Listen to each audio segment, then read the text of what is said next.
What's going on, guys? JSGC here, and we are here for another Manchester City transfer update. Before we crack on with the video, I just want to say thank you to everyone that has subscribed recently. It does mean a lot to me, and if you are new around here and you want to be kept up with the loop with all the Manchester City transfer news and also Manchester City news in general, then make sure that you have subscribed, notifications on. I imagine that as the window gets closer and closer to shutting, rumour mill and Manchester City being linked with a player, obviously we still want one more player. If there is an option to buy somebody there and they're available, then Man City will sign them. So I'm expecting there to be quite a bit of news. Obviously we're expecting quite a bit of outgoing news too, so this is probably going to be daily throughout the week. It tends to be quieter at weekends. When it is quieter, I don't upload because there isn't content for me to upload, but there's plenty to talk about in this video. With all that being said and done, we're going to crack on with the video. We're going to start off with the ins and two stories with the ins. First up, we're going to start off with Pjanic. Now, Manchester City and Barcelona, they have both been offered the chance to buy Pjanic. However, that's according to the Mirror, by the way. However, Manchester City will not be paying the £90 million figure that Juventus want. Man City aren't simply going to pay that.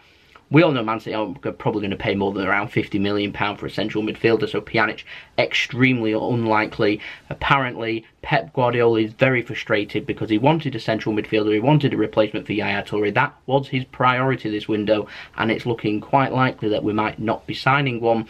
Let me know what you think of them frustrations in the comments below. Are you frustrated, or are you happy to go with the team that broke all the records last season? I'm happy to go with them too. It's just I'm a little bit concerned about injuries because Man City's squad's only small, so big chance for youngsters in my opinion. The other bit of ins is Kovacic. Apparently Manchester City, Bayern and Roma have all inquired about signing Kovacic. There's an inquiry, there is interest there. We already knew that from Jorginho.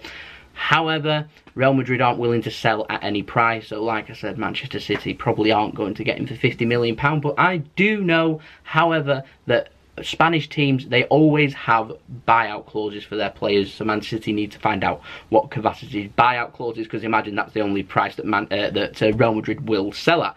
So we're going to move on to the outs now. Quite interesting. We reported that Keane Bryan was set to sign for Rangers. He was going to have his medical. Well, he was through his medical, and apparently Rangers have pulled out of their deal to sign him after he underwent his medical. That was according to the Scottish Sun. There's been more since then. Apparently personal terms was a problem with this deal, according to Steven Gerrard, and Keane Bryan is now keeping his options open as to where he will move to. I'm expecting him to move in this window. That was meant to be a permanent deal. Will he now only be a loan deal? Will it be a permanent deal? Obviously I did an impressive loan spell last season at Oldham. We'll wait and see. Next up is Thomas Ajipong. He is to sign for Hibernian on a season-long loan, according to the Edinburgh Evening News. That was a couple of days ago. There's still nothing more on that. I imagine that with it being Monday now, there might be a little bit more news with regards to that soon. Galatasaray are still interested in Jason Denayer. They still won't pay that €10 million that Manchester City want, and they only want to sign him on loan. Apparently Manchester City want the money, so we're at a stalemate there. What's that mean for Jason Denayer? Well, Galatasaray are probably more than happy to drag this out right through till the transfer window closing before Man City will probably get rid, because they're probably not going to use him. However, he is a Manchester City player who came here relatively young. I'm wondering if he's homegrown or not. I'll leave it in the comments if I do get clarification. I think he might come under the homegrown quota, but I'm not too sure. Alan Nixon, he's been on Twitter, he's been saying that Lucas Nemicha, he will be allowed out on loan by Manchester City this window, and Swansea and Blackburn are interested. Now Blackburn have already signed a player, Jacob Davenport from Manchester City, and Swansea are also set to sign a Manchester City player too. So both got good relations with Manchester City, so Lucas Nemicha could be heading out on loan to either one of them clubs. I imagine a whole abundance of Championship clubs will probably be interested in him once Manchester City make him available for loan, which I am expecting now that pre-season is over and done with, and we've got the Community Shield to look forward to. Preview will be up this weekend, so don't forget to check out if you are interested. And last but not least, Leeds, they are set to sign Jack Harrison from Manchester City on a season-long loan. Medical today, according to the Yorkshire Evening Post, which is quite reliable with news towards Leeds. So we're expecting Jack Harrison to leave. Maybe we might have another moment like Keane Bryan. We will wait and see. We're also waiting for news from Swansea as well. That I've mentioned, that Manchester City player. We're also waiting for Swansea to give clarification that they're going to be signing Bersant Salina, £4 million, but we haven't had that just yet. That might be today, which will obviously be included tomorrow. So like I said, Manchester City news, transfer news, we're posting daily, I would imagine now, with all things Manchester City through to the end of the transfer window. So make sure if you are interested, you have subscribed with your notifications on. Don't forget to slap a like if you enjoyed the video. Don't forget to check out my social media links, particularly Twitter.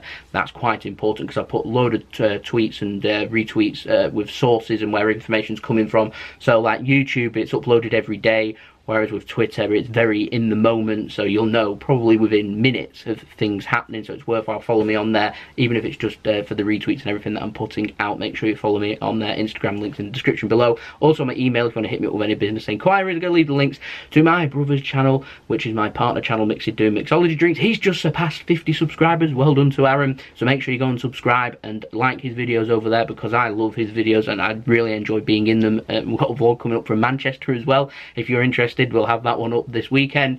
And also don't forget to go and check out my second channel, JSGC Gaming, which is also popping up at the end of the video. There we go, that's been the video. I'll see you all again tomorrow, because I'm rest assured there's going to be a lot of interesting Manchester City news ins and out. So I'll see you all then. So it's been JSGC. Have a wonderful rest of your day. Peace. Ciao for now.